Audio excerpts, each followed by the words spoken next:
ज़िंदगी में कभी किसी का इंतज़ार मत कीजिए कि कोई आएगा और आपसे मोहब्बत करेगा, आपको ख़ास महसूस करवाएगा।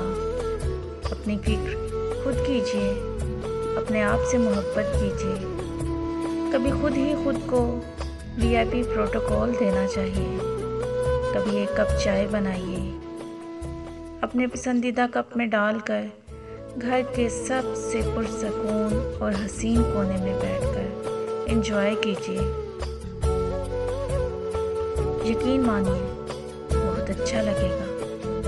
खुद को डेट करें, शॉपिंग पे ले जाएं, अच्छा सा खाना खाएं और छोटी छोटी ख्वाहिशात जो ज़िंदगी की उलझनों में गुम हो जाती हैं, इनको पूरा करने के लिए वक्त निकालें, क्योंकि आपसे बढ़कर आपका अपना और कोई नहीं है।